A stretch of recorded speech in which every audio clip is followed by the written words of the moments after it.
ഹരിയോ എല്ലാവർക്കും ഗീതാജ്ഞാന യജ്ഞത്തിലേക്ക് സ്വാഗതം. 43-ാമത്തെ ദിവസമാണ്. 43 കഴിഞ്ഞ 42 ദിവസങ്ങൾ 43 ദിവസങ്ങൾ നമ്മൾ ഭഗവത്ഗീത വിചാരത്തിലായിരുന്നു. 4-ാം അധ്യായം ജ്ഞാനകർമ്മ സന്യാസ യോഗം. വളരെ പ്രധാനപ്പെട്ട ഒരു ശ്ലോകം, വളരെ സുപ്രസിദ്ധമായ ഒരു ശ്ലോകം നമ്മൾ ഇന്നലെ ഒന്ന് ചർച്ച ചെയ്യുകയുണ്ടായി. യഥാ യഥാ ഹി ധർമ്മസ്യ ഗ്ലാനിർഭവതി ഭാരത അഭ്യുത്ഥാനമധർമ്മസ്യ തദാത്മാനം സൃജാമ്യഹം പരിത്രാണായ സാധൂനാം വിനാശായ ച ദുഷ്കൃതാം ധർമ്മ സംസ്ഥാപനാർത്ഥായ സംഭവാമി യുഗേ യുഗേ. എപ്പോഴാണോ ധർമ്മത്തിന് ച്യുതി ഉണ്ടാകുന്നത് ആ സമയത്ത് ഞാൻ അവതരിക്കുന്നു എന്നുള്ളതാണ് ഭഗവാൻ പറഞ്ഞത്. അപ്പോൾ മൂന്നാം അധ്യായത്തിൻ്റെ അവസാനത്തിൽ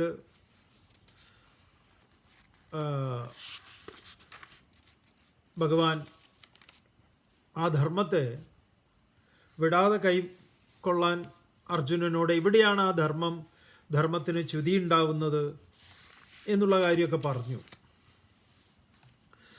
അപ്പോൾ ഇതിനെക്കുറിച്ച് ഈ സനാതന ധർമ്മം ഇത് മനസ്സിലാവാത്ത കുറേ സംശയങ്ങൾ സ്വാഭാവികമാണ്. ആ സംശയങ്ങൾ ഈ ധർമ്മശബ്ദം ബൗദ്ധന്മാരിൽ നിന്ന് കടം കൊണ്ടതാണ്. ഇങ്ങനെ തുടങ്ങി കുറേ സംശയങ്ങൾ ബോധപൂർവമാവാം, അല്ലാത്തത് സ്വാഭാവികമായിട്ടുള്ള ഈ ആളുകൾ അതും ഇതുമൊക്കെ പറയുമ്പോൾ അങ്ങനെ ഉണ്ടാവാം. വാസ്തവത്തിൽ അങ്ങനെയാണോ? കാരണം ഈ ബുദ്ധന് മുമ്പ് തന്നെ ഈ ഹിന്ദുമതം എന്ന് പറയുന്ന, ഹിന്ദുമതം എന്നല്ല സനാതന ധർമ്മം എന്ന് അതിന് പഴയത് പേരാണ്. അതിന് സനാതന ധർമ്മം എന്നുള്ളത് അതിൻ്റെ പേരാണ്. ഈ ഹിന്ദുമതം എന്നൊക്കെ ഉള്ളത് പിന്നീട് ഉണ്ടായിട്ടുള്ളതാണ്. അതൊന്നും ഇവിടെ കാണുന്നതല്ല. അങ്ങനെ ഒരു മതം എന്നുള്ള അഭിപ്രായമൊന്നും ഇവിടെ ഉള്ളതല്ല. അതൊക്കെ പിന്നീട് നൽകി പോന്നിട്ടുള്ളതാണ്. എന്തോ ആവട്ടെ. അപ്പോൾ എന്താണ് ഈ ധർമ്മം? എന്താ ഈ സനാതന ധർമ്മം? ഇതൊക്കെ വീണ്ടും ഇപ്പോൾ ചില വാദകോലാഹലങ്ങളൊക്കെ ഉണ്ടായിരിക്കുകയാണല്ലോ.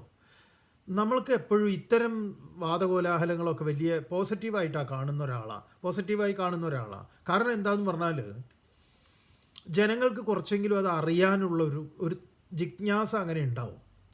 ഇതെന്താണെന്നൊന്നും അറിയാൻ വേണ്ടി അങ്ങനെ കുറേ ഗൂഗിൾ സെർച്ചും അതും ഇതുമൊക്കെ നമ്മൾ ചെയ്യും. പണ്ടൊന്നും അത് ചെയ്യാൻ പറ്റില്ല. നമുക്ക് പുസ്തകങ്ങൾ ഗ്രന്ഥങ്ങളിൽ നിന്നൂടെ തന്നെ അറിവുള്ള ആളുകളോട് ചോദിച്ച് മനസ്സിലാക്കുക, ഇങ്ങനെയുള്ളൂ. ഇപ്പം അങ്ങനെയല്ല. ഇപ്പോൾ ഗുണമുണ്ട്, കുറേ ദോഷമുണ്ട്. അങ്ങനെ ഒരു പ്രശ്നമുണ്ട്. എന്തായാലും ഈ ധർമ്മശബ്ദത്തിന് ആചാര്യന്മാർ, നമ്മുടെ ഭാഷാ പണ്ഡിതന്മാർ ആരാണോ ഈ ശബ്ദത്തെ രൂപപ്പെടുത്തിയെടുത്തിട്ടുള്ളത്, ഇപ്പോൾ യാസ്കൻ്റെ നിരുക്താണെങ്കിലും പാണിനിയാണെങ്കിലും പതഞ്ജലി ആണെങ്കിലും ഇവരൊക്കെ ശബ്ദത്തിന് ഇത് നൽകിയിട്ടുള്ള എന്താണ് ഈ ശബ്ദം അർത്ഥമാക്കുന്നത് എന്ന കാര്യം. അപ്പോൾ ധർമ്മത്തിന് ധാരണാത് ധർമ്മമിത്യാഹു, മഹാഭാരതത്തിൽ തന്നെ ഉണ്ടത്. ധരിച്ചിരിക്കുന്നത് ഏതോ അതാണ് ധർമ്മം. പിന്നെ ഒന്ന് പറയുന്നത് ജഗതഃ സ്ഥിതി കാരണം പ്രാണിനാം സാക്ഷാത് അഭ്യുദയ നിശ്രേയസ ഹേതുഹു സധർമ്മ. സാക്ഷാത് പ്രാണിനാം, ഈ പറഞ്ഞ സകല ജീവജാലങ്ങൾക്കും ശ്രേയസ്സിന് ഉതകുന്നതേതോ അതാണ് ധർമ്മം. പിന്നെ ധരിച്ചിരിക്കുന്നത് ധാരണാത് ധർമ്മമിത്യാഹു എന്നുള്ളതാണ്. ധരിച്ചിരിക്കുന്നതേതോ അതാണ് ധർമ്മം. അങ്ങനെ ധർമ്മം പറയുമ്പോഴാണ് അഗ്നിയുടെ ധർമ്മം അഗ്നിയുടെ ചൂടാണ്, അഗ്നിയുടെ പ്രകാശമാണ്. ജലത്തിൻ്റെ ധർമ്മം അതിൻ്റെ ശീതളിമയാണ്, ദ്രവത്വമാണ്. അതിനെ അതാക്കി നിലനിർത്തുന്നതിനെയാണ് ധർമ്മം എന്ന് പറയുന്നത്. അപ്പം അതുകൊണ്ട് ഈ നമ്മുടെ ധർമ്മശാസ്ത്രങ്ങളിൽ, അതുകൊണ്ടാണ് ഇതിനെ ധർമ്മശാസ്ത്രം എന്ന് തന്നെ പറയുന്നത്. അതുകൊണ്ടാണ് ഇതിലെപ്പോഴും ധർമ്മത്തെക്കുറിച്ചാണ് പറയുന്നത്. അപ്പം എല്ലാ വിശിഷ്ട മൂല്യങ്ങളെയും ധർമ്മത്തിൻ്റെ പട്ടികയിലാണ് പെടുത്തിയിട്ടുള്ളത്. എല്ലാ വിശിഷ്ട മൂല്യങ്ങളും ഒന്നൊഴിയാതെ. ഇപ്പം നമ്മൾ ദാനം കൊടുക്കുക എന്നുള്ളത് എന്താ? ധർമ്മം കൊടുക്കുക എന്നാണ് പറയുക. ദാനം വാങ്ങുന്നയാളെ ധർമ്മക്കാരൻ എന്ന് പറയും. സത്യം പറയുക എന്നുള്ളത് ധർമ്മമാണ്. സ്വന്തം കർമ്മം ചെയ്യുക എന്നുള്ളതിനെ സ്വധർമ്മം എന്ന് പറയും. അപ്പോൾ എല്ലാ വിശിഷ്ട മൂല്യങ്ങളും ധർമ്മ പട്ടികയിൽപ്പെടുത്തിയിട്ട് പറയുന്നു. അപ്പോൾ ഈ സനാതന ധർമ്മം എന്ന് പറയുമ്പോൾ എന്താണ്? സനാതന ധർമ്മം എന്ന് പറഞ്ഞാൽ ബ്രഹ്മത്തെ കുറിക്കുന്നതാണത്. എന്നാൽ നോക്കൂ, അതിൻ്റെ പേരിൽ സംഘടന ഉണ്ടാക്കിയിട്ട് സനാതന ധർമ്മികൾ എന്ന് പറഞ്ഞ് അവർ ചെയ്യുന്ന തോന്നിവാസമൊന്നും അതിന് ബാധകമല്ല. അതുമായിട്ട് അതിന് ബന്ധമില്ല. ഇങ്ങനെയാണ് ചിന്മയാൻ സ്വാമികൾ പറയും, പോലീസ് വേഷത്തിൽ ആരെങ്കിലും കള്ളത്തരം ചെയ്തു കഴിഞ്ഞാൽ അതിൽ ഡിപ്പാർട്ട്മെൻറ്റിന് എന്ത് ഉത്തരവാദിത്തമുള്ളത്?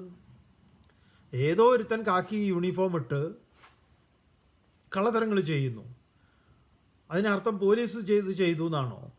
എന്നതുപോലെയാണ്. അപ്പോൾ വേദത്തിൽ പറഞ്ഞിട്ടുള്ള സനാതനം എന്ന് പറഞ്ഞു കഴിഞ്ഞാൽ അത് ബ്രഹ്മത്തെ മറ്റൊരു രൂപത്തിൽ അവതരിപ്പിച്ചിട്ടുള്ള സനാതനം. അപ്പോൾ അതിന് നിരക്കുന്ന, അതിലേക്ക് ആത്യന്തികമായി അതിനെ ലക്ഷ്യമാക്കി നമ്മുടെ കർമ്മങ്ങളെയൊക്കെ ചിട്ടപ്പെടുത്തുന്ന നമ്മളെ അതെങ്ങനെയാണ് പ്രവൃത്തിപഥത്തിൽ കൊണ്ടുവരേണ്ടതെന്ന് പറയുന്നതാണ്.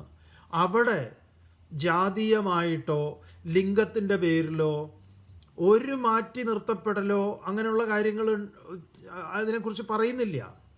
പിന്നെ എന്നാൽ സനാതനത്തിൻ്റെ പേരിൽ അതേ കിതാബിൽ ഇതൊക്കെ തിരികെ കയറ്റിയിട്ടുണ്ട്. അതൊന്നും നമ്മൾ ശ്ലോകരൂപത്തിലായിട്ട് കാണുന്നില്ല. അതിലൊക്കെ ഈ പറഞ്ഞതുപോലെ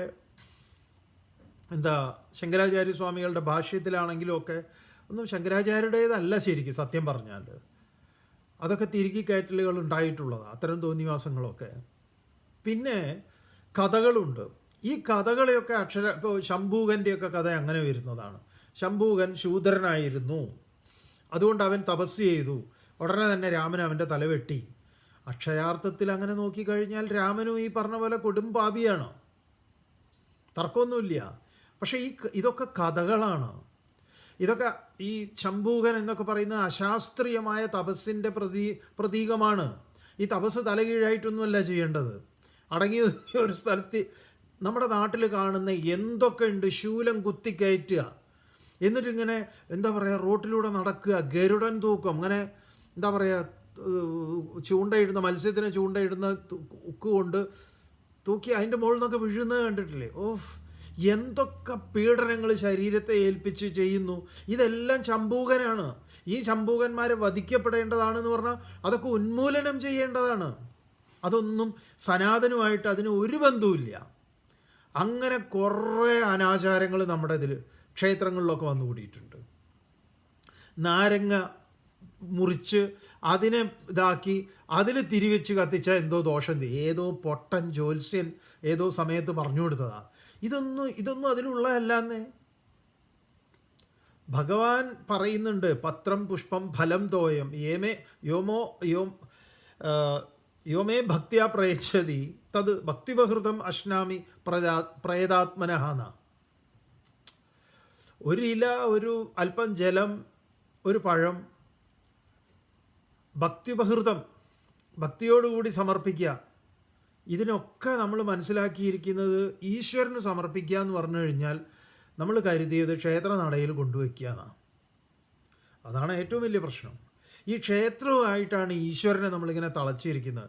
അതുകൊണ്ടാണ് വിവേകാനന്ദ സ്വാമികൾ പറഞ്ഞത് അവിടെ ജനിച്ചോളൂ, അവിടെ മരിക്കരുത് എന്ന് പറഞ്ഞത്. അതുകൊണ്ടാണ് അവിടുന്ന് വളരണം, മതിൽക്കെട്ടുകൾ തകർത്ത് പുറത്തേക്ക് ഇറങ്ങണം എന്നാണ് പറഞ്ഞത് സ്വാമിജി. ക്ഷേത്ര മതിൽക്കെട്ടുകൾക്ക് പൊളിച്ച് പുറത്തിറങ്ങണം എന്ന് പറഞ്ഞാൽ അവിടെ തന്നെ ഈ കളിക്കുകയല്ല. കല്ല് ഈശ്വരനാണ്, മറിച്ച് ഈശ്വരൻ കല്ലല്ല. ബഹുഭൂരിപക്ഷം പേർക്കും ഇന്നും ഈശ്വരൻ എന്ന് പറഞ്ഞാൽ ഒരു കല്ലാണ്. ആ കല്ലിനെ ചുറ്റിപ്പറ്റിയിട്ടാണ്. അതുകൊണ്ട് നിങ്ങൾ ഈ സനാതനം എന്ന് പറഞ്ഞു കഴിഞ്ഞാൽ അതിന് ഏതെങ്കിലും ഈ ഹിന്ദുക്കൾ എന്ന് പറഞ്ഞതിൻ്റെയൊക്കെ വക്കാലത്ത് എടുത്തിട്ടുള്ള, മൊത്തം പാറ്റൻ്റ് എടുത്തിട്ടുള്ള ഏതെങ്കിലും ആളുകൾ, അത് രാഷ്ട്രീയ പാർട്ടികളോ സംഘടനകളോ, അവർക്കൊന്നും ഇതിൽ ബന്ധമില്ല. സനാതന ധർമ്മം എന്ന് പറയുന്നത് ഉപനിഷത്ത് ധർമ്മത്തെയാണ്. വിവേകാനന്ദ സ്വാമികളൊക്കെ എപ്പോഴും പറയും. വിവേകാനന്ദ സ്വാമികൾ ഹിന്ദുവിന് നൽകുന്ന നിർവചനം ആധുനിക ഹിന്ദു നിർവചനമല്ല. പശുവിന് വേദത്തിൽ നൽകിയിരിക്കുന്ന പ്രാധാന്യം ആധുനിക രാഷ്ട്രീയ പശു അല്ല.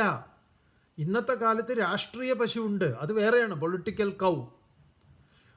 ആ പശുവിൻ്റെ ചാണകമുണ്ട്, അത് ഒരു പൊളിറ്റിക്കൽ എന്താ പറയുക, സുരേഷ് ഗോപി പറയുന്ന സാധനമാണ്.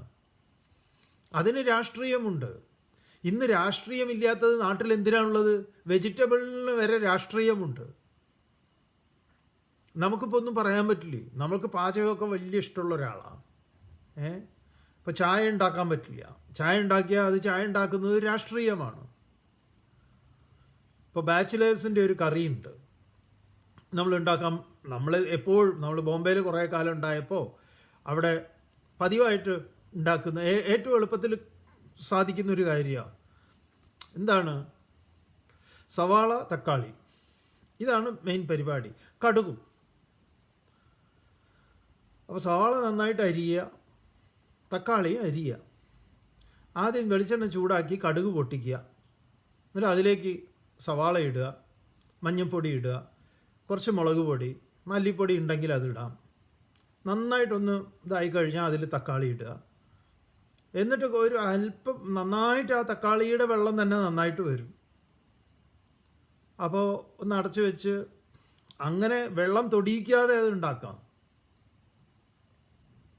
കറിവേപ്പില, മല്ലിയില, പച്ചമുളക്, ഇതൊക്കെ ഉണ്ടെങ്കിലാവാം. നമുക്ക് അതൊന്നും ഉണ്ടാവില്ല ചിലപ്പോൾ. അതൊക്കെ ഇഞ്ചി, പച്ചമുളക്, കറിവേപ്പില ഇത്രയായാൽ, മല്ലിയില ഇത്രയായാൽ അത് ബഹുകേമ. വേണമെങ്കിൽ വെളുത്തുള്ളി ഒരു 3-4 എണ്ണം കുനുകുനാന്ന് അരിഞ്ഞിടാം. ഇപ്പം നമുക്കൊരു എന്താ പറയുക, ഈ കറി ഉണ്ടാക്കുന്നത് വീഡിയോയിലെടുത്ത് നിങ്ങൾക്ക് കാണിച്ചു തരണം എന്ന് പറഞ്ഞാൽ അതിലൊരു രാഷ്ട്രീയം കാണും. അതിലൊരു ചില പച്ചക്കറിയുടെ ചിലതിനൊക്കെ അതിൽ രാഷ്ട്രീയമുണ്ട്. ജീവജാലങ്ങളിൽ ഒരു പ്രത്യേക ജീവിയെക്കുറിച്ച് പറയാൻ പറ്റില്ല, രാഷ്ട്രീയമുണ്ട്. ഇങ്ങനെ ഇതിപ്പോൾ ആരാ ഇതൊക്കെ ഉണ്ടാക്കിയത്? എന്തിനാ നമ്മളങ്ങനെ കാണുന്നത്? അതുപോലെയാണ് ഇപ്പോൾ ഈ സനാതനത്തിന് വന്ന ഒരു ദുര്യോഗം. അതാണ് എന്തിന് രാമൻ എന്ന് പറയുന്ന ഈശ്വരൻ, രാമൻ എന്ന് പറയുന്ന ദൈവസങ്കല്പത്തിന് വന്ന ദുര്യോഗം. ഗാന്ധിജി രാമരാജ്യം എന്ന് പറഞ്ഞാൽ എന്തിനാ? അതുവരെ നമ്മൾ ഇപ്പോഴും മനസ്സിലാക്കിയിട്ടില്ലല്ലോ. ഗാന്ധിജിയുടെ രാമരാജ്യത്തിൽ ഈ പറഞ്ഞ രാമക്ഷേത്രം ഉണ്ടാക്കുക എന്നുള്ളതല്ലല്ലോ. നോക്കൂ, നമുക്ക് പലതും പറഞ്ഞു കഴിഞ്ഞാൽ അത് പിന്നെ എന്താ, ഈ കോടതി അലക്ഷ്യം, ഇങ്ങനെയുള്ള ഇത് മതനിന്ദ, ഇങ്ങനെ പല തോന്നിയാസങ്ങളുണ്ട് നമുക്ക് പറയാൻ. ഇങ്ങനെ പലരെയും പീഡിപ്പിക്കുന്നുമുണ്ട്. അപ്പം സനാതനം എന്ന് പറഞ്ഞാൽ ദയവ് ചെയ്ത് അതുമായിട്ട് ബന്ധപ്പെടുത്തി ശ്രീനാരായണ ഗുരുദേവൻ സനാതനത്തെ എതിർത്തിരുന്നു, ശ്രീനാരായണ ഗുരുദേവൻ സനാതനത്തെ ഞാൻ എതിർക്കുന്നു എന്ന് പറഞ്ഞിട്ടില്ല. ജാതി വ്യവസ്ഥിതിക്ക് ശ്രീനാരായണ ഗുരുദേവനെതിരാണ്. ക്ഷത്രിയൻ, വൈശ്യൻ, ശൂദ്രൻ, ബ്രാഹ്മണൻ എന്നൊക്കെ പറയുന്നതിനെതിരാണ്. അതിനാരാ എതിർക്കാത്തത്? വേദാന്ത ശാസ്ത്രം അതിനെ എതിർക്കുന്നുവല്ലോ, മുഴുവൻ എതിർക്കുന്നുണ്ട്. 1200 വർഷം മുമ്പ് ശങ്കരാചാര്യർ അതിനെയല്ലേ എതിർത്തത്? മനീഷാ പഞ്ചകം എന്ന് പറയുന്ന കൃതിയിലൂടെ എതിർക്കുന്നത് അതിനെയാണ്. ഇനി ഹസ്താമലകൻ ശങ്കരാചാര്യരോട് നീ ആര് എന്ന് ചോദിച്ചപ്പോൾ ഉത്തരം പറഞ്ഞത് എന്താ? നാഹം മനുഷ്യോ നജ ദേവയക്ഷോ ന ബ്രാഹ്മണ ക്ഷത്രിയ വൈശ്യശൂദ്രാഹ ന ബ്രഹ്മചാരി ന ഗൃഹി ന വനസ്ഥ ന ഭിക്ഷു നിജബോധരൂപ. ഞാൻ ബോധമാണ്, എനിക്ക് അതുമായിട്ട് മാത്രമേ ബന്ധമുള്ളൂ. അതെന്താണ്? സനാതനമാണ്. ഞാൻ സനാതനമാണ്. ആ സനാതനത്തെ അനുഷ്ഠിക്കാനോ, സനാതനധർമ്മം എന്ന് പറയുന്നത്, സനാതനധർമ്മം എന്ന് പറഞ്ഞാൽ എന്താ? എല്ലാറ്റിനെയും നേതി പറയുന്നതാ. അതെന്ന് പറഞ്ഞാൽ ദളിതനെ മറ്റേതെങ്കിലും ജാതിയും മതവും പറഞ്ഞ് അവനെ മാറ്റി നിർത്തലല്ല, ഒരിക്കലും അല്ല. അതിൻ്റെ പേരിൽ ആ അക്കൗണ്ടിൽ ആരെങ്കിലും ചെയ്യുന്നുണ്ടെങ്കിൽ അത് നമ്മൾ എന്തു വേണം? സനാതനത്തെ അടച്ചാക്ഷേപിക്കാതെ ഇത് ഇന്നതാണ് എന്ന് നമുക്ക് പറയാൻ സാധിക്കണം. അല്ലെങ്കിൽ എന്താണെന്നറിയോ? അല്ലെങ്കിൽ മൊത്തം തകരാറായിപ്പോവും. അത് ഭയങ്കര ബുദ്ധിമുട്ടാണ്. വിവേകാനന്ദ സ്വാമികളും എല്ലാവരും ചെയ്തിട്ടുള്ളത് ഇതിനെ ശുദ്ധീകരിക്കാനാണ്. ശങ്കരാചാര്യരാണെങ്കിലും എന്തുകൊണ്ടാണ് ബുദ്ധമതത്തോട് കൂടിയിട്ട് ഹിന്ദുമതത്തിന് ഏറ്റവും വലിയ ഇതുണ്ടായത്? ബുദ്ധൻ ഈ സത്യാന്വേഷണം നടത്തുന്ന സമയത്ത് പൗരോഹിത്യത്തിൻ്റെ കയ്യിലായിരുന്നു ഈ മതം ഈ ഉണ്ടായിരുന്നത്. അവരെന്താണ് ഈ മൃഗബലി, കണ്ട വേണ്ടാധീനങ്ങൾ, ഏത് മൃഗത്തെ കൊല്ലാൻ പറഞ്ഞത്? ചാന്തോക്യമൊക്കെ ബൃഹദാരണ്യകം തുടങ്ങുന്നത് തന്നെ വലിയ ഒരു എന്താ പറയുക, ഒരു കുതിരയെ യാഗാശ്വത്തെ വധിക്കുന്നതാണ്. ആ യാഗാശ്വം ഏതാണ്? ശരിക്കുള്ളൊരു അശ്വമാണോ, കുതിരയാണോ? അല്ല, അതിൻ്റെ ഒരു കണ്ണ് ചന്ദ്രനും ഒരു കണ്ണ് സൂര്യനുമാണ്. അങ്ങനെ ഒരു വലിയൊരു എന്താ പറയുക വിഷ്വലൈസേഷനാണ് അതിൽ ഈ യാഗപശു എന്നൊക്കെ പറയുന്നത്. യാഗാശ്വവും യാഗപശുവും ഒക്കെ, യാഗാശ്വത്തെ അഴിച്ചുവിടുക, എന്നിട്ട് അതിനെ കെട്ടുക, കെട്ടിയവനോട് യുദ്ധം ചെയ്യുക, ഒക്കെ സിംബോളിക്കാണ്. കുതിര ഇന്ദ്രിയങ്ങളാണ്. യുവരാജാവുന്നതിന് തൊട്ട് മുമ്പ് ചെയ്യുന്ന പരിപാടിയാണ്. എൻ്റെ ഇന്ദ്രിയങ്ങളെ അഴിച്ചുവിടുക എന്ന് പറഞ്ഞാൽ എൻ്റെ ഇന്ദ്രിയങ്ങൾ ഏത് വിഷയങ്ങളിൽ പോയാലും അവിടെ പതിക്കാതെ, അങ്ങനെ യാഗാശ്വത്തെ പിടിച്ചു കെട്ടുക എന്ന് പറയുന്നത് എൻ്റെ ഇന്ദ്രിയങ്ങളെ പിടിച്ചു കെട്ടലാണ്. അത് ശബ്ദത്തിലും സ്പർശത്തിലും രസത്തിലും രൂപത്തിലും ഗന്ധത്തിലും ആവാം. അതിനാണ് ഈ ഉർവശി, രംഭ, തിലോത്തമയൊക്കെ ഡാൻസ് കളിക്കുന്നത്.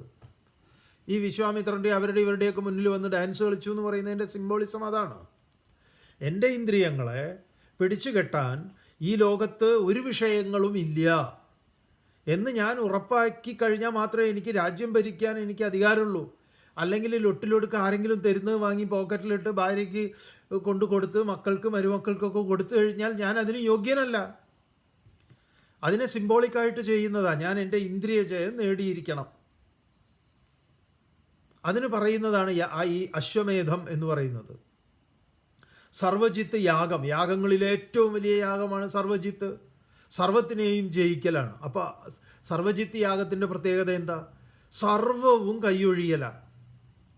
എല്ലാം കൈയൊഴിയണം, എല്ലാം കൈയൊഴിയുക. അപ്പോഴേ സർവജിത്ത് യാഗം പൂർത്തീകരിക്കപ്പെടുന്നുള്ളൂ എന്നാ. ആ സർവജിത്ത് യാഗത്തിലാണ് ഗൗതമൻ അങ്ങനെ ഒരു യാഗം നടത്തുമ്പോഴാണ്, പശുക്കളെയൊക്കെ കൊടുത്തപ്പോഴാണ് ഇവൻ ചോദിച്ചത്, കസ്യമാം ദാസ്യസീതി, എന്നെ ആർക്കാണ് കൊടുക്കുന്നത്? ദ്വിതീയം തൃതീയം തം ഹോവാച, രണ്ടാമതും മൂന്നാമതും അവൻ ചോദിച്ചു, കസ്യമാം ദാസ്യസീതി, എന്നെ ആർക്ക് കൊടുക്കും? മൃത്യുവേത്വാ ദദാമീതി, നിന്നെ ഞാൻ മൃത്യുവിനാണ്, മരണത്തിനാണ് കൊടുക്കണമെന്ന് പറഞ്ഞു. ആരോട് പറഞ്ഞു? ഗൗതമൻ മകനായ നചികേതസിനോട് പറഞ്ഞു. അപ്പോൾ എന്തിനാണ് ഉപനിഷത്തിൽ അങ്ങനെ ഒരു ആമുഖം ചമയ്ക്കുന്നത്? കാരണം ഉടമസ്ഥതാബോധം, എല്ലാറ്റിനെയും ദാനം ചെയ്യുന്നവൻ മക്കളുടെ പൗത്രാദികളിൽ, ബന്ധുമിത്രാദികളിൽ, മക്കളിൽ ഉടമസ്ഥതയുണ്ടോ എന്നുള്ളതാണ് ഏറ്റവും വലിയത്. വാസ്തവം പറഞ്ഞാൽ ഉപനിഷത്ത് മനസ്സിലാക്കുമ്പോൾ നമ്മൾ മനസ്സിലാക്കി അയാൾ ദേഷ്യം വന്നിട്ട് പറഞ്ഞതാന്ന്. അയാൾ ദേഷ്യം വന്നിട്ട് പറഞ്ഞതൊന്നും അതിലില്ല, ഉപനിഷത്ത് മന്ത്രത്തിലില്ല. നമ്മൾ വ്യാഖ്യാനം ചെയ്യുമ്പോൾ അങ്ങനെ വ്യാഖ്യാനിക്കുന്ന. ഗൗതമൻ സത്യമാണ് പറഞ്ഞത്, നിന്നെ ഞാൻ മൃത്യുവിനാണ് കൊടുക്കുന്നത്. നിന്നെ എനിക്കങ്ങനെ ആർക്കും കൊടുക്കാനൊന്നും പറ്റില്ല. അഥവാ നിന്നെ കൊടുക്കുകയാണെങ്കിൽ നിന്നെ ഇവിടെ എടുക്കാനുള്ള അധികാരമുള്ള ഒരേ ഒരാൾ മൃത്യുവാണ്. അതൊരു സത്യമാണ്, ഒരു സത്യമാണല്ലോ. നിന്നെ എടുക്കാൻ, അപ്പോൾ ഞാൻ കൊടുക്കേണ്ട കാര്യമൊന്നുമില്ല. എന്നെ എടുക്കുന്ന ആരാണോ അയാൾ എന്നെ നിന്നെ എടുക്കും. അപ്പോൾ ഇവൻ പറയുന്നത് അനുപശ്യ യഥാപൂർവേ പ്രതിപശ്യ തഥാപരെ സസ്യമിവ മർത്യപച്യതേ സസ്യമിവ ആജായതേ പുനഃ. ഇതേ സസ്യങ്ങൾ ഉണ്ടായി നിലനിന്ന് വളർന്ന് ഇല്ലാണ്ടായി പോകണു. അതുപോലെയാണോ ഞാനും അച്ഛനും? അച്ഛൻ്റെ പൂർവികരെ പിറകിലേക്ക് നോക്കൂ, ഇപ്പോൾ എൻ്റെ തലമുറയെ നോക്കൂ, ഇനി വരാനുള്ളവർ. ഇത്രയും പറഞ്ഞു ഇവനെ ഒറ്റ പോക്ക് പോണതാ. അയ്യോ മോനെ പോകല്ലേ എന്നൊന്നും പറഞ്ഞ് ഗൗതമൻ പറഞ്ഞില്ല. അവൻ പോയി മൃത്യുവിനെ കാണുന്നതാ. അപ്പം ഈ സർവജിത്ത് യാഗം സിംബോളിക്കാണ്. എല്ലാറ്റിലുമുള്ള ഉടമസ്ഥതയെ നമുക്ക് കൈയൊഴിയാൻ പറ്റുന്നുണ്ടോ? ഈ പറഞ്ഞ അശ്വമേധം, ഇപ്പം അശ്വമേധം എന്താണ്? ഒരു TV ചാനൽ നടത്തുന്ന ഒരു പ്രമുഖ പരിപാടിയാണ് അശ്വമേധം. നമ്മൾ ഇനി കുറേ കാലം കഴിഞ്ഞാൽ അശ്വമേധം എന്ന് അടിച്ചു നോക്കി കഴിഞ്ഞാൽ ഗൂഗിള് നമ്മുടെ GS പ്രദീപ് കുമാറിനെ കാണിക്കും. ഗൗതമനെയോ ഈ പറഞ്ഞ ഏതെങ്കിലും ഋഷിയോ അല്ല. അവരുടെ ഫോട്ടോ ഒന്നുമില്ല. അല്ലെങ്കിലും നമുക്കിനി സെർച്ച് ചെയ്താൽ കിട്ടുക അതാണ്.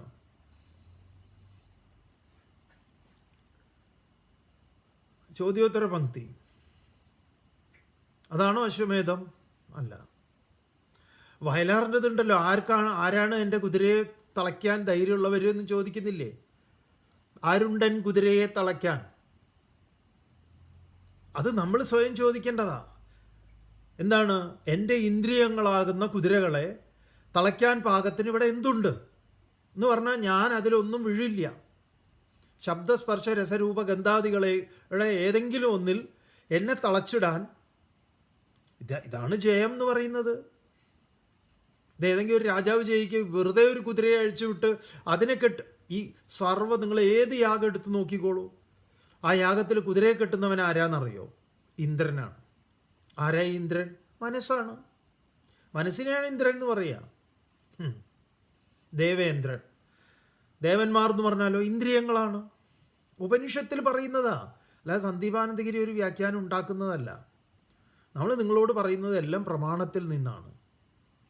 മറ്റതൊക്കെ ഉണ്ടല്ലോ, ഈ ഷർട്ട് ഊരണമെന്നും അതും ഇതൊക്കെ പറയുന്ന ഒരു പ്രമാണവും ഇല്ലാത്തതാ.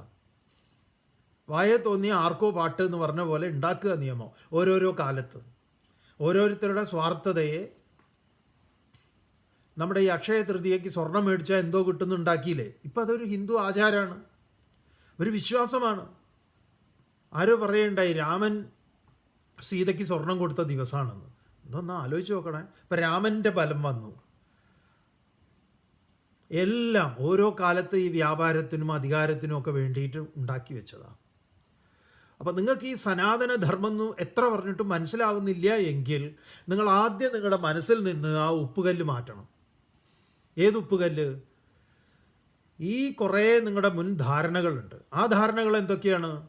അത് ഈ പറഞ്ഞ സമകാലിക രാഷ്ട്രീയവും അതുപോലെ തന്നെ നമ്മുടെ ഒരു പഴയ കാലത്തുണ്ടായിട്ടുള്ള ജന്മി കുടിയാൻ, ഈ സവർണ അവർണ തല്ലിപ്പൊളിത്തരങ്ങൾക്കൊക്കെ അവരുപയോഗിച്ചിട്ടുണ്ട് ഇത്. ഈശ്വരപ്രീതിക്ക് വേണ്ടി എന്ന് പറഞ്ഞിട്ട്. ഈശ്വരന് കോപമാണ്. എന്ത് ഈശ്വരന് കോപം? അങ്ങനെ കോപിക്കുന്ന ഒരു ഈശ്വരനെ നിങ്ങൾ എന്തിനു ആരാധിക്കണം? കോപം എന്നൊക്കെ പറഞ്ഞാൽ ഏറ്റവും അധമ വികാരമാണ്, ഏറ്റവും അധമ വികാരമാണ്. അങ്ങനെ ഒരു അധമ വികാരത്തിൻ്റെ ഉടമയാണോ ഈശ്വരൻ? സ്വയം ചോദിക്കണം. 10 വയസ്സുടെ ബുദ്ധി ശേഷിക്കുന്നുണ്ടെങ്കിൽ സ്വയം ചോദിക്കണം. നിങ്ങൾക്ക് നിങ്ങളുടെ കുടുംബദേവതയുടെ ശാപമാണ്, ഇങ്ങനെ ശപിക്കുന്ന തല്ലിപ്പൊളികളാണോ നിങ്ങളുടെ കുടുംബദേവതകൾ? എന്തിന് ഇത്തരം തല്ലിപ്പൊളി കുടുംബദേവതകൾ നിങ്ങൾ പോറ്റണം? എന്നിട്ട് പേടിപ്പിച്ചിട്ട് കൊണ്ടുവരിക. ഇവിടുന്ന് അമേരിക്കയിൽ നിന്നും അവിടുന്ന് ഇവിടുന്നൊക്കെ ചെല്ലുകയാണ്. ഈ 5ാം ക്ലാസ് 5 വർഷം ഇരുന്ന് എഴുതിയിട്ട് തോറ്റ് തൊപ്പിട്ട ജ്യോത്സ്യനാണ് ഈ പറയുന്നത്. ഒന്ന് ആലോചിച്ച് നോക്കണേ. എന്നിട്ട് ഈ കബഡി നിരത്തി അയാളുടെ മുന്നിൽ പോയി ഇരുന്ന് ഇങ്ങനെ ഈ പറയുന്ന മണ്ടത്തരങ്ങളെല്ലാം കേട്ട് വിശ്വസിച്ച് ജോലി എവിടെയാണ്? അമേരിക്കയിൽ നാസയിലാണ്. എങ്ങനെയുണ്ട്? ബാംഗ്ലൂർ IIT കുട്ടികളെ പഠിപ്പിക്കുന്ന ആളാണ്. കുടുംബക്ഷേത്രത്തിൽ എന്തോ പ്രശ്നമുണ്ട് അത്ര. അത് കാരണമാണ് മോൻ ബൈക്ക് ആക്സിഡൻറ്റിൽ നടു ഒടിഞ്ഞ് കിടക്കണം. ബൈക്ക് ആക്സിഡൻറ്റിൽ നടു ഒടിഞ്ഞ് കിടക്കുന്ന അവൻ്റെ അധിക പ്രസംഗം. ലഹരി ഉപയോഗിച്ച് തോന്നിയ പോലെ ബൈക്ക് ഓടിച്ചു കഴിഞ്ഞാൽ നട്ടെല്ലൊടിയും. അതിന് കുടുംബദേവത എന്നൊക്കെ പറഞ്ഞാൽ ഇങ്ങനെ തല്ലിപ്പൊളിത്തരങ്ങൾക്ക് നിങ്ങളെന്തിനു പോകണം? ഇതൊക്കെ സനാതനാണെന്ന് നിങ്ങൾക്ക് തോന്നുന്നുണ്ടോ? ഇതൊന്നും അല്ല സനാതനം. ഇതൊക്കെ സനാതനത്തിൻ്റെ അക്കൗണ്ടിലാണ്. ദൈവത്തിൻ്റെ അക്കൗണ്ടിൽ എന്തൊക്കെ കിടക്കുന്നു? ശത്രു സംഹാര പുഷ്പാഞ്ജലി. ഏത് ശത്രു? തൊട്ടപ്പുറത്തെ വേലായുധനെങ്ങനെയാണ് നിങ്ങളുടെ ശത്രു ആവുന്നത്? നിങ്ങളുടെ ശത്രു നിങ്ങളുടെ ഉള്ളിലുള്ളതാണ്. കാമക്രോധ മത മത്സര്യാദി മോഹങ്ങളാണ് ശത്രു. ആ ശത്രുവിനെ ഉപസംഹരിക്കാനുള്ള പൂജ എന്താണ്? ഒരു പ്രതീകാത്മകമായ സിംബോളിക്കായിട്ടുള്ള ഒന്നാണ്. അപ്പോൾ നിങ്ങൾ ശത്രുവിനെ ശത്രു സംഹാര പുഷ്പാഞ്ജലി നിങ്ങൾ ചീട്ട് എഴുതുമ്പോൾ എന്തിനാ പതുക്കെ പറയുന്നത്? കാരണം ഇത് ആരും അറിയേണ്ട, അങ്ങനെ അവിടെ നിൽക്കും. ആരും ഇല്ലാത്തപ്പോഴാണ് പോയിട്ട് ശത്രു സംഹാര പുഷ്പാഞ്ജലി എന്ന് പറയാം. എന്നിട്ടോ ഷീട്ട് കൊടുത്ത് ഇത് പൂജ ചെയ്യുന്ന തിരുമേനി ശത്രുവിനെ മനസ്സിൽ സങ്കല്പിച്ചോളാം. അപ്പോൾ ആദ്യം തന്നെ വീട്ടുകാരുടെ ഓർമ്മ വരുന്നത് അവരൊക്കെ തന്നെയാണ് ശത്രുക്കളായിട്ടുള്ളതേ. ആദ്യം കണ്ണാടിയിൽ നോക്കിയാൽ ശത്രുവിനെ കാണും നമുക്ക്. ഇങ്ങനെ തേങ്ങ ഉടച്ചാലും പൂജ ചെയ്താലും ഒന്നും നടക്കില്ല എന്ന്. ഒരു ശത്രു ഒഴിഞ്ഞു പോകാൻ പോകുന്നില്ല, നിങ്ങൾക്കൊന്നും കിട്ടൂല്ല. ഇത് നിങ്ങളോട് ആരും പറഞ്ഞു തരില്ല, ഉറപ്പാണ്. അങ്ങനെ പൂജ കൊണ്ടൊക്കെ എന്തെങ്കിലും കിട്ടുമായിരുന്നെങ്കിൽ ഇവിടെ കേരളത്തിൽ തന്നെ എന്തൊക്കെ നടക്കണം? പണ്ടും നമ്മളിത് പറഞ്ഞതാ. ഇലക്ഷൻ സമയത്തൊക്കെ ആരൊക്കെ പൂജ ചെയ്യുന്നു, ആരൊക്കെ അമ്പലത്തിൽ പോയിട്ട് എജ്ജാതി പൂജകളാ, കൂട്ടപ്രാർത്ഥനകൾ, കൂട്ടനാമജപം വല്ലതും നടക്കുന്നുണ്ടോ? അതായത് ദൈവത്തിൻ്റെ പരിപാടി എന്ന് പറഞ്ഞാൽ ദൈവം ഇങ്ങനത്തെ ഈ തല്ലിപ്പൊളികളെയൊക്കെ ഇലക്ഷനിൽ ജയിപ്പിക്കുന്ന പണിയാണോ ദൈവത്തിന്? നിങ്ങൾ അങ്ങനെ ദൈവത്തെ കാണുമ്പോൾ ദൈവത്തിൻ്റെ ഒരു ഗ്രേഡ് എന്താണെന്നേ? നിങ്ങൾ വാസ്തവത്തിൽ ഈശ്വര നിന്ദയല്ലേ ചെയ്യുന്നത്? ഈശ്വരനെ പൂജിക്കുകയാണോ ചെയ്യുന്നത്? സ്വയം ആലോചിച്ച് നോക്കുക. ഈശ്വരൻ എന്ന് പറഞ്ഞാൽ ഇതിനൊന്നും ഒരു പരിഹാരമായിട്ടുള്ള ഒന്നല്ല. അങ്ങനെയല്ല ഗീതയിലും ഭഗവാൻ പറയണത്. അപ്പം സനാതനധർമ്മം എന്ന് പറഞ്ഞാൽ പ്രപഞ്ചത്തിൻ്റെ പരമമായ കാരണം, അതിൻ്റെ പേരാ അൾട്ടിമേറ്റ് കോസ്. ആധുനിക ഭാഷയിൽ, ശാസ്ത്രത്തിൻ്റെ ഭാഷയിൽ നിങ്ങൾക്ക് എന്ത് വേണമെങ്കിൽ പറയാം. അത് എങ്ങനെയാണ് അതിൻ്റെ സ്വാധീനം ഒരു മനുഷ്യൻ എന്ന നിലയിൽ നമ്മൾ ഇവിടെ നിലകൊള്ളുമ്പോൾ അതിൻ്റെ മൂല്യങ്ങളായിട്ട് നമ്മൾ അനുവർത്തിക്കേണ്ടുന്നത് എന്തൊക്കെയാണ്?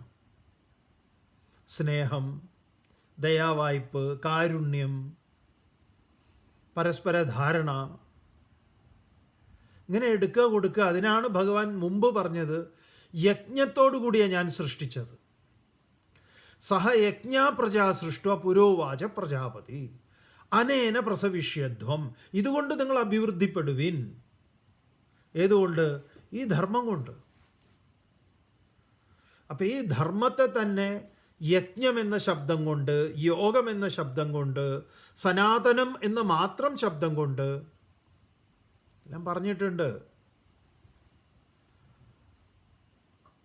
അപ്പം അത് നിങ്ങൾ കേൾക്കുമ്പോൾ ഇങ്ങനത്തെ ആരെങ്കിലുമൊക്കെ ഇങ്ങനത്തെ തല്ലിപ്പൊളിത്തരങ്ങൾ ചെയ്യുന്നുണ്ടെങ്കിൽ അതിൻ്റെയൊക്കെ മൊത്തത്തിൽ ഉത്തരവാദിത്വം ഇവർക്കാണ്. നാട്ടിലിപ്പോൾ ഇങ്ങനെയൊക്കെ ഉണ്ട്. ഇപ്പോൾ ഒരു ചന്ദനക്കുറി തൊട്ട ഒരാളെ കണ്ടു കഴിഞ്ഞാൽ പെട്ടെന്ന് തോന്നുകയാണ് ഇയാൾ ഇന്ന ആളാണ്. കയ്യിലൊരു ചരട് കണ്ടാൽ ഇവൻ അത് തന്നെ. കാരണം എന്താണ്? ഇന്ന് അതൊരു രാഷ്ട്രീയ സിമ്പലാണ്. ഈ രാഷ്ട്രീയ പാർട്ടിയൊക്കെ ഉണ്ടാവുന്നതിന് എത്ര കാലം മുമ്പുള്ളതാണ്. അപ്പോൾ എന്തുകൊണ്ടാണ് ഇങ്ങനെ വന്നത്? ആ രാഷ്ട്രീയം ഈ മതപരമായ ചിഹ്നങ്ങളെ, മതത്തെ ഇതിലേക്ക് ഉൾച്ചേർത്ത് അവരുടെ രാഷ്ട്രീയ ശക്തിയെ ഉറപ്പാക്കുന്നതിന് വേണ്ടി മതത്തെ ഉപയോഗിക്കുന്നതാണ്. അത് തിരിച്ചറിയാനുള്ള ബുദ്ധി നമുക്കുണ്ടായിരിക്കണം.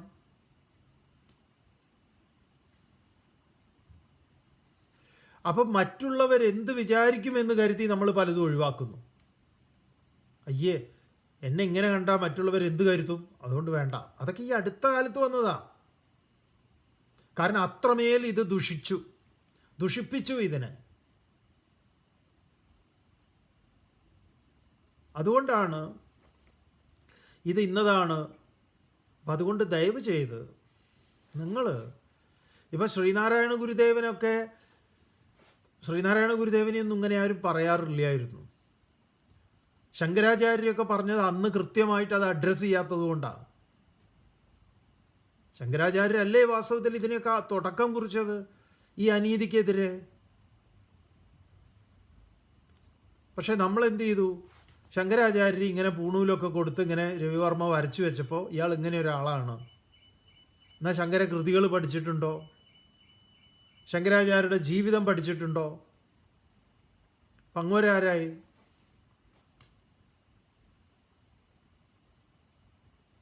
ഇവിടെ പറയുന്ന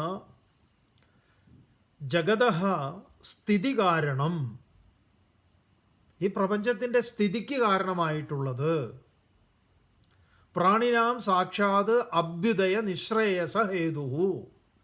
ഇവിടുത്തെ സകല ജീവജാലങ്ങൾക്കും നിലനിൽപ്പിൻ്റെ ആധാരമേതോ അതിൻ്റെ പേരാണ് ധർമ്മം. അത് സനാതനമാണ് എന്ന് പറഞ്ഞാൽ നശിക്കാത്തതാണ്. മറ്റതൊക്കെ നമ്മുടെ നിയമാവലികളാണ്, നമ്മൾ ഉണ്ടാക്കുന്നതാണ്. അതെന്താണ്? കാലത്തിനനുസരിച്ച് മാറുന്നതാണ്. ഓരോ കാലത്ത് ഓരോ നിയമങ്ങളുണ്ടാവും. അത് നമ്മൾ ഉണ്ടാക്കുന്ന, മനുഷ്യന്മാരുണ്ടാക്കുന്ന നിയമങ്ങളാണ്.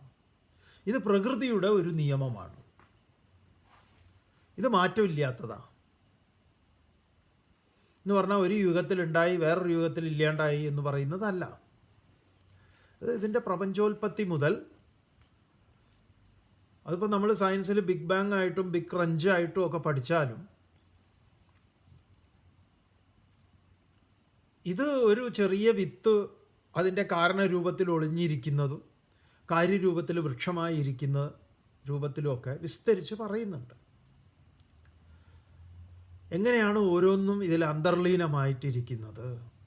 ഇപ്പോഴത്തെ പുതിയ ജനറ്റിക് എൻജിനീയറിങ്ങിൽ നമ്മളെ അത്ഭുതപ്പെടുത്തുന്നതല്ലേ പലതും.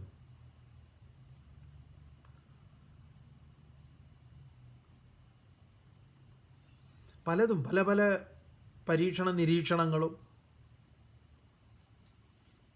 ക്ലോണിങ്ങൊക്കെ. നമ്മൾ വളരെ വർഷങ്ങൾക്ക് മുമ്പ് ചിന്മയ മിഷനിൽ ഇരിക്കുമ്പോൾ വളരെ വർഷങ്ങൾക്ക് മുമ്പ് നമ്മുടെ ബാർക്കിൽ ബാബ ആറ്റമിക് റിസർച്ച് സെൻറ്റർ ചെമ്പൂരിലുള്ള അവിടെ ഒരാഴ്ചക്കാലം താമസിക്കാനും അവിടെ റിയാക്ടറിലൊക്കെ പോയി അതൊക്കെ കാണാനും ഒക്കെ ഭാഗ്യം ഉണ്ടായിട്ടുണ്ട്, അവസരം ഉണ്ടായിട്ടുണ്ട്. അപ്പോഴാണ് നമ്മൾ ഈ ടിഷ്യൂ കൾച്ചറിങ്ങിൻ്റെ അത് നേരിട്ട് കാണുന്നത്. അപ്പം അത് എത്രയോ വർഷം മുമ്പ്, ഇപ്പോഴൊക്കെ അതിൽ നിന്ന് എത്ര അഡ്വാൻസ് ആയിട്ടുണ്ടാവും. അന്ന് തന്നെ നമ്മളെ അത്ഭുതപ്പെടുത്തിയിട്ടുണ്ട്. അത് നേരിട്ട് കാണും. എങ്ങനെയാണ്? അതായത് ഈ വാഴയുടെ ഈ വേരിൻ്റെ ഈ അഗ്രഭാഗത്ത് നിന്ന് വാഴ ടിഷ്യൂ ചെയ്തതാണ് കണ്ടിട്ടുള്ളത്. വാഴ വ്യാവസായിക അടിസ്ഥാനത്തിൽ ടിഷ്യൂ കൾച്ചർ ചെയ്തിട്ടുള്ള ഇന്നെല്ലാം ഉണ്ടല്ലോ, ഹൈബ്രിഡ് സീഡുകൾ, ഈ പറഞ്ഞ പ്ലാന്റുകളെല്ലാം ടിഷ്യൂ കൾച്ചർ ചെയ്തിരിക്കുന്നത് ഈ പറഞ്ഞ നഴ്സറികളിലൊക്കെ പോയി കഴിഞ്ഞാൽ നമുക്ക് കാണാം. പല വിധത്തിലുള്ള എന്താ പറയുക, പഴവർഗ്ഗങ്ങളെയും പൂക്കളെയും ഒക്കെ നമ്മളതിൽ വികസിപ്പിച്ചെടുത്തിട്ടുണ്ട്. അപ്പോൾ മെഡിസിൻ നമുക്ക് പഴവർഗ്ഗങ്ങളാക്കി ഉണ്ടാക്കിയെടുക്കാം എന്നുള്ളത് സക്സസ് ചെയ്തിട്ടുള്ളതാണ്, അത് വിജയിച്ചിട്ടുള്ളതാണ് അതവിടെ. അപ്പോൾ അതൊക്കെ അവർ കാണിച്ചു തന്നിട്ടുണ്ടായിരുന്നു. അപ്പോൾ ഇതെന്താന്ന് പറഞ്ഞാൽ അതിൻ്റെ ഒരു നമുക്ക് തന്നെ കണ്ണിൽ കാണാൻ പറ്റില്ല. അത്രയും സൂക്ഷ്മമായിട്ടുള്ളതിനെ ഒരു കോട്ടണിൽ വെച്ചിട്ട് അതിനെ ടെസ്റ്റ് ട്യൂബിൻ്റെ ഉള്ളിലാക്കി ഒരുപാട് ടെസ്റ്റ് ട്യൂബുകൾ ഇങ്ങനെ നിറച്ച് വെച്ചിരിക്കുന്നുണ്ട്. എന്നിട്ട് അത് കാണാൻ ഇങ്ങനെ തിരിഞ്ഞു clockwise anticlockwise ആയിട്ട് ഇങ്ങനെ കറങ്ങിക്കൊണ്ടിരിക്കുന്നുണ്ട് ഒരു ചേമ്പറിൽ. അങ്ങനെ കറങ്ങുന്നവന്മാർ കറങ്ങാത്തവന്മാർ. അപ്പോൾ ഇതിൽ നിന്ന് ചെറിയ മുളയായിട്ട് പുറത്തേക്ക് വന്നിട്ടുള്ളവരുണ്ട്. നമ്മൾ വലിയൊരു വാഴക്കന്ന് മേടിച്ചു, ആ വാഴക്കന്ന് ചാക്കിലാക്കിയിട്ടല്ലേ പണ്ട് കൊണ്ടുപോവുക. നല്ല വാഴ ഇവിടെ ഉണ്ടായി കഴിഞ്ഞാൽ കണ്ടു കഴിഞ്ഞാൽ ഇതിൻ്റെ ഒരു കന്ന് കിട്ടുമോ, വാഴക്കന്ന് മേടിക്കാനും കിട്ടും. റോട്ടിലൊക്കെ വെച്ച് വിൽക്കുന്നത് കാണാം. എത്ര വലിപ്പമുണ്ടത്? അപ്പം അതിൻ്റെ ആവശ്യമില്ല. അതേ സാധനം അതിലും ക്വാളിറ്റിയിൽ. അപ്പോൾ ഇത്രയും സാധനം ഇരിക്കുന്നത്, പണ്ട് നമ്മുടെ സിം കാർഡ് ഉണ്ടല്ലോ, ഒരു ക്രെഡിറ്റ് കാർഡിൻ്റെ അത്ര വലിപ്പമുള്ള ഫോണിൻ്റെ സിം കാർഡ്. ഇപ്പം അങ്ങനെയാണോ? മൈക്രോ ചിപ്പ് എന്ന് പറഞ്ഞാൽ എത്ര ഉണ്ട്? ഇപ്പോൾ ഇലക്ട്രോണിക് ചിപ്പ് സിം ഉണ്ടല്ലോ, ഫോണിൽ തന്നെ ഇടണ്ട, അത് അവിടുന്ന് അവർ കണക്ട് ചെയ്ത് വിട്ടോളും. ഫോണിലേ സിമ്മില്ല, സിംലെസ് ഫോണാണ്. ഇനി നമ്മളൊക്കെ ജനിക്കുമ്പോൾ തന്നെ ഇനി സിം കാർഡ് ഉണ്ടാവും തോന്നുന്നുണ്ടോ? ഇനി അങ്ങനെ ജനിച്ചു കഴിഞ്ഞാൽ ഉടനെ തന്നെ ഇഞ്ചക്ഷൻ എടുക്കുന്നത് പോലെ ഒരു സാധനം എന്തെങ്കിലും കയറ്റി വെക്കും, വെക്കാമെന്നാണ്. ചാരപ്പണിയിലൊക്കെ അങ്ങനെ ചെയ്യുന്നുണ്ടല്ലോ. ചില ശത്രു രാജ്യത്തുള്ളവരെ കിട്ടിക്കഴിഞ്ഞാൽ അവരിൽ ഇങ്ങനെ ഓരോ സാധനം കയറ്റി വിട്ട്, സിനിമകളിൽ ജെയിംസ് ബോണ്ട് സിനിമകളിലൊക്കെ നമ്മൾ കണ്ടിട്ടുണ്ടെങ്കിലും ഇന്ന് അതൊക്കെ നമ്മൾ അനുഭവമായിട്ട് വായിക്കുകയും കേൾക്കുകയും ഒക്കെ ചെയ്യുന്നുണ്ട്. ഗവേഷണ നിരീക്ഷണ പരീക്ഷണങ്ങളൊക്കെ ഗംഭീരമായിട്ട് നടക്കുന്നുണ്ട്. അതിലൊന്നും നമുക്ക് ഒരത്ഭുതവും തോന്നാറില്ല. ഒരു ഇത്തിരി പൊടി സാധനത്തിൽ ഈ പറഞ്ഞ എല്ലാ സംഭവവും ഉണ്ടെന്ന് പറഞ്ഞാൽ ഭയങ്കരമാണ്. അത് നമുക്ക് ആഴ്ചയിൽ അനുഭവമല്ലേ എന്നൊക്കെ പറയും. അതെ, റിസൾട്ട് മുന്നിലുണ്ടല്ലോ സുഹൃത്തെ. ഇത് ആശയതലത്തിൽ ഇവരിതിനെക്കുറിച്ച് കൃത്യമായിട്ട് പറഞ്ഞിട്ടുണ്ട്. ഈ സനാതനം എന്ന് പറയുന്ന സാധനം, ഇതിപ്പോൾ നിങ്ങൾക്ക് ചൂണ്ടിക്കാണിച്ചു തരാൻ പറ്റുന്ന ഈ മറ്റേ നായരുടെ ചായക്കടയിൽ ഇരിക്കുന്ന പരിപ്പുവട പോലെ ഒരു സാധനമല്ലേ. അചിന്ത്യമാണ്, അസ്പർശ്യമാണ്. ഇതങ്ങനെ ഉദാഹരിക്കാൻ പറ്റുന്ന ഒരു സാധനമല്ല. ഉദാഹരിക്കാൻ പറ്റുന്ന ഒരു സാധനമാണെങ്കിൽ അതിനെന്തുണ്ട്, മാറ്റമുള്ളതാണ്. നാമരൂപാദികൾക്കെല്ലാം എന്തുണ്ട്, മാറ്റമുണ്ട്. അപ്പോൾ ഇതൊരു ഉടായിപ്പാണെന്ന് നിങ്ങൾക്ക് തോന്നുന്നുണ്ടെങ്കിൽ നിങ്ങൾ അങ്ങനെ കരുതാം, ഉടായിപ്പാണെന്ന് കരുതിക്കോളൂ. എന്തായാലും സയൻസിൽ നിങ്ങൾ അങ്ങനെ പറയില്ലല്ലോ ഉടായിപ്പാണെന്ന്. ഇതിൻ്റെ അൾട്ടിമേറ്റ് കോസ് എന്ന് പറയുന്നതിനെ നിങ്ങൾക്ക് സയൻസ് തൊട്ട് കാണിച്ചു തരുന്നുണ്ടോ? അതിൻ്റെ ഒരു ഫോട്ടോ നിങ്ങൾ നാസ പുറത്ത് വിട്ടിട്ടുണ്ടോ എന്തെങ്കിലും? ഇത്ര കാലമായി നാസ പുറത്ത് വിട്ടു. നാസയാണല്ലോ നമുക്ക് എന്തിനുള്ളത്. ഇതിൽ അന്തവും കുന്തവും ഇല്ലാതെ വിശ്വസിക്കുന്നവരും അത് പറയും. നാസതോ വിദ്യതേ ഭാവ. നാസയെക്കുറിച്ച് പണ്ടേ ഗീതയെ പറഞ്ഞിട്ടുണ്ട്. അപ്പം സനാതനം എന്ന് പറഞ്ഞാൽ ഈ പറഞ്ഞതുപോലെ കണ്ട എല്ലാ വൃത്തികേടുകളും നാട്ടിൽ നടപ്പാക്കിയ നിയമാവലികളുടെ നിയമസംജ്ഞയുടെ പേരാണ് സനാതനം. സനാതനം എന്ന് പറഞ്ഞ ഒരു പുസ്തകത്തിൽ ഇതാ ഇന്നെന്ന തോന്നിവാസങ്ങളൊക്കെ ആകാം എന്ന് എഴുതി വെച്ച ഒരു പുസ്തകമല്ല സനാതനം. സനാതനം എന്ന് പറയുന്നത് ഈ പ്രപഞ്ചത്തിൻ്റെ പരമകാരണമായിട്ടുള്ള ബ്രഹ്മത്തിന് കൊടുത്തിരിക്കുന്ന നിർവചനമാണ്. അതുകൊണ്ടാണ് അച്ഛേദ്യം, അദാഹ്യം, അക്ലേദ്യം, അശോഷ്യം, നിത്യം, സർവഗതം, സ്ഥാണു, അചലം, അയം സനാതന. അപ്പം ഈ അച്ഛേദ്യം എന്ന് പറഞ്ഞത് എന്താണ്? സനാതനമാണ്. അക്ലേദ്യം എന്ന് പറഞ്ഞതും അശോഷ്യം എന്ന് പറഞ്ഞതും ഇതൊക്കെ ഒരേ ശബ്ദങ്ങളാണ്. ഈ ശബ്ദങ്ങളെ കൊണ്ടൊക്കെ ലക്ഷ്യം വയ്ക്കുന്നത് ഇന്നതാണ്. അകായം, അവ്രണം, അസ്നാവിരം ഉപനിഷത്ത് പറയും. അകായം, അതിന് ശരീരമില്ല.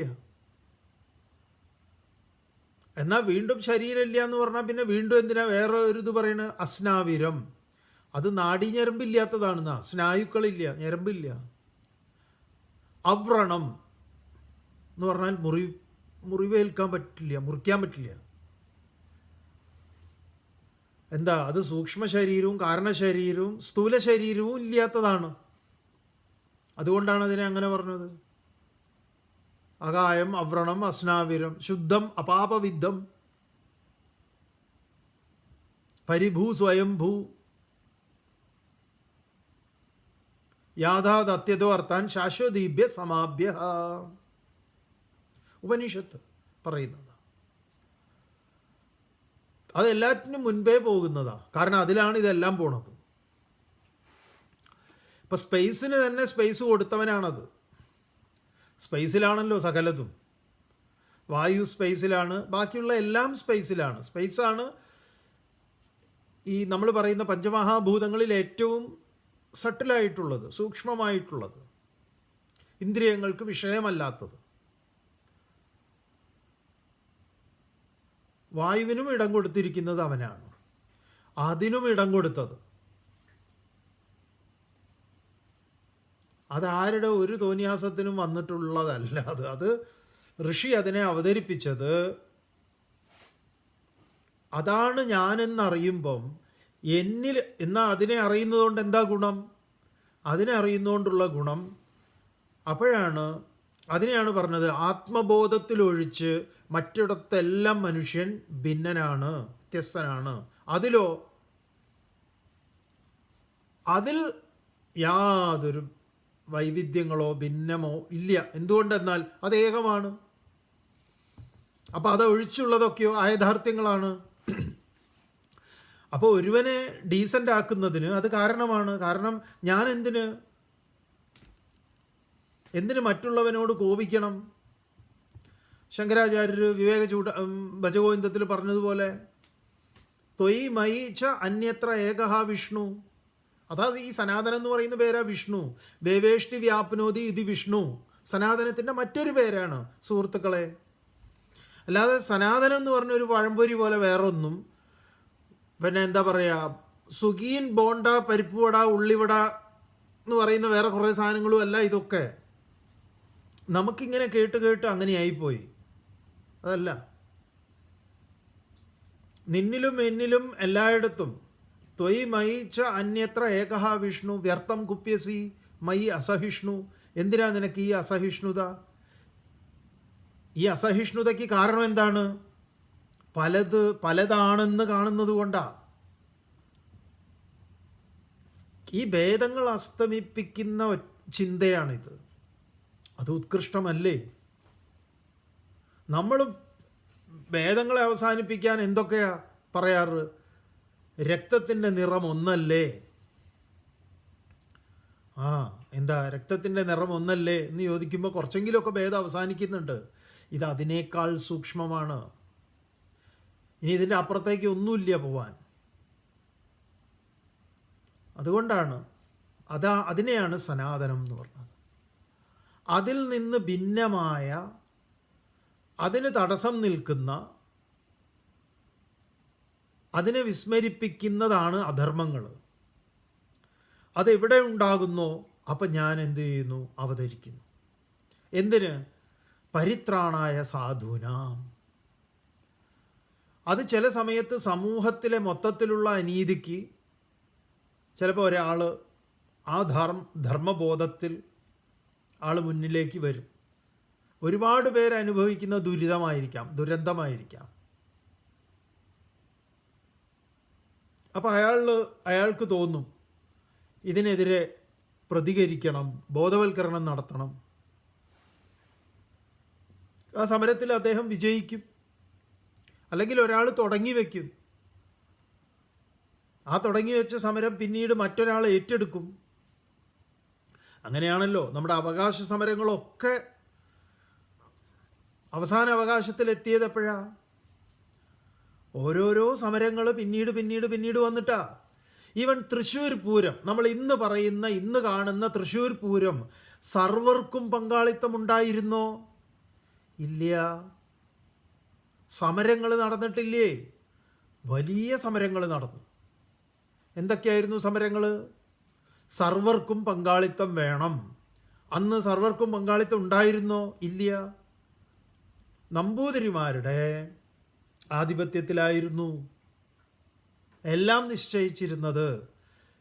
ഗുരുവായൂർ സത്യാഗ്രഹത്തിൻ്റെയൊക്കെ അതിൻ്റെയൊക്കെ വിജയം കണ്ടപ്പോൾ, വൈക്കം സത്യാഗ്രഹം വിജയം കണ്ടപ്പോൾ, അങ്ങനെ പല പല സമരങ്ങളും വിജയം കണ്ട സമയത്ത് പൊട്ടിപ്പുറപ്പെട്ടതാണ്. അപ്പോൾ അവസാനം എന്തായി? അതിൽ സർവരുടെയും പങ്കാളിത്തം അനിവാര്യമായി. അപ്പം സർവർക്കും പങ്കാളിത്തമുണ്ട്. എന്നാൽ സർവർക്കും പങ്കാളിത്തം ഉണ്ടോ എന്ന് ചോദിച്ചാൽ സർവർക്കും പങ്കാളിത്തം ഇല്ലാത്ത സ്ഥലങ്ങളുണ്ട്. ഇതേ തൃശ്ശൂരൊക്കെ തന്നെ ഉണ്ട്. ക്ഷേത്ര കമ്മിറ്റികളിൽ ജാതി നോക്കിയിട്ടാണ് ആളെ. അവിടെ തർക്കം നടക്കുന്നുണ്ട്, സമരങ്ങളുണ്ടായിട്ടുണ്ട്, അതിനെതിരെ മർദ്ദനമേൽക്കേണ്ടി വന്നവരുണ്ട്. ഇപ്പം തൃശ്ശൂർ പൂരം നമ്മൾ കാണുമ്പോൾ ഇപ്പോഴത്തെ തൃശ്ശൂർ പൂരം എന്താണ്? എല്ലാവരുടെയും പങ്കാളിത്തമുള്ള കേരളത്തിൻ്റെ അഭിമാനമായ സാംസ്കാരിക നഗരി എന്നൊക്കെ നമ്മൾ പറയും. എങ്ങനെയത്? തുടക്കം മുതൽ ഇങ്ങനെയായിരുന്നോ? അല്ല. അപ്പം അതിനെതിരെ എതിർപ്പുകളൊക്കെ ഉണ്ടായ സമയത്ത് അത് പാടില്ല, സർവരെയും ഉൾക്കൊള്ളിക്കണം എന്ന് പറയുന്ന സമയത്ത് അത് ശരിയല്ല എന്ന് പറയുന്നവരും സനാതനമാണ് അവർ പറഞ്ഞത് ഇത് സനാതന ധർമ്മത്തിന് വിരുദ്ധമാണെന്ന്. ഈ സമരം ചെയ്യുന്നവരാണ് സനാതന ധർമ്മത്തിന് വേണ്ടി സമരം ചെയ്തവർ. സനാതന ധർമ്മത്തിൽ എന്താണ്? എല്ലാം എല്ലാവർക്കും അവകാശപ്പെട്ടതാണ്. സാക്ഷാത് പ്രാണിനാം അഭ്യുദയ നിശ്രേയസ ഹേതുഹു സ ധർമ്മ. അതെങ്ങനെയാ ബ്രാഹ്മണന്റെ മാത്രം അഭ്യുദയ നിശ്രേയസിന് ഹേതു ആവുന്നത്? അങ്ങനെയാണെങ്കിൽ അങ്ങനെ പറഞ്ഞാൽ പോരെ. ബ്രാഹ്മണൻ എന്ന് പറഞ്ഞ ഒരു കൂട്ടർക്കുള്ളതാണെന്ന്. ഈ ബ്രാഹ്മണൻ എന്ന് പറഞ്ഞാൽ അങ്ങനെ ജാതി ബ്രാഹ്മണനെ കുറിച്ചേ നമ്മുടെ ധർമ്മത്തിൽ പറയുന്നില്ല. പിന്നെ തൊഴിലിൻ്റെ അടിസ്ഥാനത്തിൽ പറയുന്നുണ്ട്. അത് ഭഗവത്ഗീത വരുന്നുണ്ട്, മുന്നിലേക്ക് വരുമ്പോൾ പറയും. അപ്പം അതുകൊണ്ട് സനാതനം എന്ന് പറഞ്ഞാൽ നിങ്ങൾക്കത് വീണ്ടും വീണ്ടും മനസ്സിലാവുന്നില്ല. ഇടയ്ക്കിടയ്ക്ക് ഈ പറഞ്ഞതുപോലെ അങ്ങനെ ചെയ്തു ഇങ്ങനെ ചെയ്തു. ശ്രീനാരായണ ഗുരുദേവൻ സനാതനത്തിന് കൃത്യമായ നിർവചനമൊക്കെ നൽകിയിട്ടുണ്ട്. ആ സനാതനത്തിന് ശ്രീനാരായണ ഗുരുദേവൻ എതിരുമല്ല. അതിനെയാണ് ശ്രീനാരായണ ഗുരുദേവൻ പ്രചരിപ്പിച്ചിട്ടുള്ളതും. വീണ്ടും വീണ്ടും ഇതൊക്കെ ഇതിൻ്റെ ഇടയിൽ കയറി വരുന്നതാ, ചർച്ച ചെയ്യുന്നതാ. അത് അദ്ദേഹത്തിൻ്റെ ദർശനമാല, ഗുരുദേവൻ്റെ ദർശനമാല നോക്കിയാൽ മതി. ബ്രഹ്മസൂത്രത്തിൻ്റെ മറ്റൊരു പതിപ്പാണ്. ഇപ്പോൾ ഭഗവത്ഗീതയിൽ ചാതുർവർണ്ണ്യം വരുന്നുണ്ട്. അത് സനാതന ഇതിൽ വരാൻ പോകുന്ന ശ്ലോക മുന്നിലേക്ക് വരുന്നതാ. ഒന്ന് ക്ഷമിച്ചാൽ മതി, നമുക്ക് കാണാം. അർജുന, പരിത്രാണായ സാധൂനാം വിനാശായ ച ദുഷ്കൃതാം ധർമ്മസംസ്ഥാപനാർത്ഥായ ആ സ്വരൂപത്തിൽ നിർത്തുന്നതിൻ്റെ താത്പര്യത്തിനായിക്കൊണ്ട് ഞാൻ എപ്പോഴും അവതരിക്കുന്നു. അത് ബാഹ്യമായല്ല, നിന്റെ ആന്തരികമായാണ്. അത് നിന്നിലാണ്, നമ്മിൽ ഓരോരുത്തരിലുമാണ്. ഓം പൂർണ്ണമദഃ പൂർണ്ണമിദം പൂർണ്ണാത് പൂർണ്ണമുദച്യതേ പൂർണ്ണസ്യ പൂർണ്ണമാദായ പൂർണ്ണമേവാവശിഷ്യതേ. ഓം ശാന്തി ശാന്തി.